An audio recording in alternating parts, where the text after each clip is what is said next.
हरे कृष्ण। केवट और भगवान राम की अनमोल बातचीत। केवट ने भगवान राम को अपना हाथ क्यों दिया? प्रभु श्री राम के गुणों की जितनी व्याख्या की जाए कम है।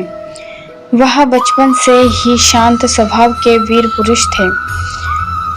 भगवान राम ने मर्यादाओं को हमेशा सर्वोच्च स्थान दिया है। प्रभु श्री राम के गुणों की जितनी व्याख्या की जाए कम है। वह बचपन से ही शांत स्वभाव के वीर पुरुष थे। भगवान राम ने को हमेशा सर्वोच्च स्थान दिया है, इसलिए उन्हें मर्यादा पुरुषोत्तम राम के नाम से जाना जाता है। भगवान राम पुत्र, भाई, राजा और पति हर रूप में पूर्ण दिखाई देते हैं। रामायण में प्रभु श्री राम के सभी संघर्षों का उल्लेख किया गया है। साथ ही अपने वनवास काल में उन्होंने जिन ऋषि मुनियों से शिक्षा और विद्या ग्रहण की थी, उनका भी धार्मिक ग्रंथों में उल्लेख किया गया है। लेकिन कुछ कहानियां ऐसी भी हैं जिनकी जिक्र ग्रंथों व पुस्तकों में कम किया गया है, लेकिन उन कहानियों से परिचित रहना सभी के लिए जरूरी है। इन्हीं कहानियों में से ये कहानी उस भक्त की जिसके कहने पर भगवान राम एक पैर पर खड़े हो गए थे। आइए उस भक्त के बारे में विस्तार से जान लेते हैं। एक पैर पर होना पड़ा खड़ा। हम सभी जानते हैं कि कैकेयी ने राजा दशरथ से वचन मांगा था कि वह उनके बेटे भरत को राजगद्दी पर बिठाए और राम को 14 साल के लिए वनवास भेज दे। जब भगवान राम माता सीता और लक्ष्मण के साथ वन गमन के लिए जा रहे थे, तब उनकी मुलाकात केवट से हुई। माना जाता है कि केवट का संबंध भाई वंश से था और वह मल्लाह नदी में नाव चलाकर अपनी जीविका अर्जित करने वाला व्यक्ति का नाम किया करता था।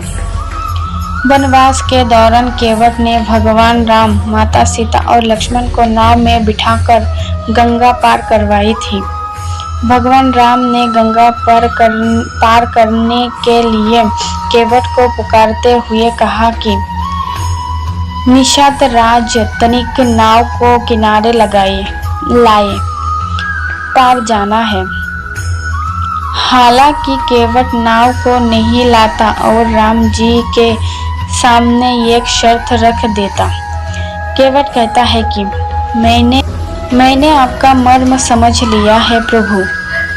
आपके पैरों की धूल किसी जड़ी बूटी से कम नहीं है, इसीलिए आपको नाव पर बैठने से पहले अपने पाँव धुलवाने होंगे, तभी वह नाव पर चढ़ने देगा।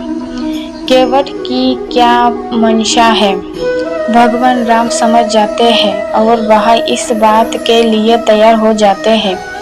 हालांकि केवट के इस बर्ताव से लक्ष्मण को क्रोध आ जाता है और वे अपना धनुष उठा लेते हैं।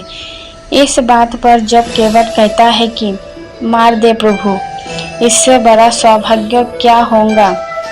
मेरे सामने भगवान राम, माता सीता और गंगा का तट, इससे अच्छी मृत्यु मेरे लिए हो ही नहीं सकती है।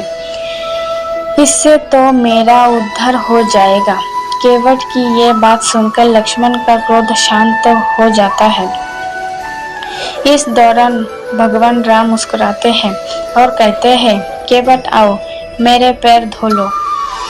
इतना सुनकर केवट की प्रसन्नता का कोई ठिकाना नहीं रहता है। वह दौड़कर पैर धोने के लिए कटोरा लेकर आता है। इसके बाद वह कटोरा लाता है और वह प्रभु श्री राम का एक पैर धोता है। वही दूसरा पैर मिट्टी में लिपट जाता है। इस दृश्य को देख केवट बहुत दुखी होता है। केवट का ये दुख देख प्रभु श्री राम एक पैर पर खड़े हो जाते हैं। एक पैर पर खड़े होने से प्रभु राम की परेशानी देख केवट कहता है कि मेरे प्रभु, आप कब तक ऐसे एक पैर पर खड़े रहेंगे? मैं जब तक आपको चरण धोता हूँ, आप मेरे सिर का सहारा ले लीजिए। ये बात सुनने के बाद प्रभु राम ने केवट के सिर पर हाथ रख दिया, जिसके बाद आसमान से देवों ने पुष्प वर्षा की। भगवान राम के चरण धोने के बाद केवट ने चरण अमृत परिजनों और बंधुजनों को पिलाया और बाद में वह भगवान को पार ले गया। आगे जाकर जब उतराई देने का समय आया तो केवट ने प्रभु राम से उतराई लेने से मना कर दिया। उसने कहा कि प्रभु, मुझे भवसागर पार करा दे। राधे राधे।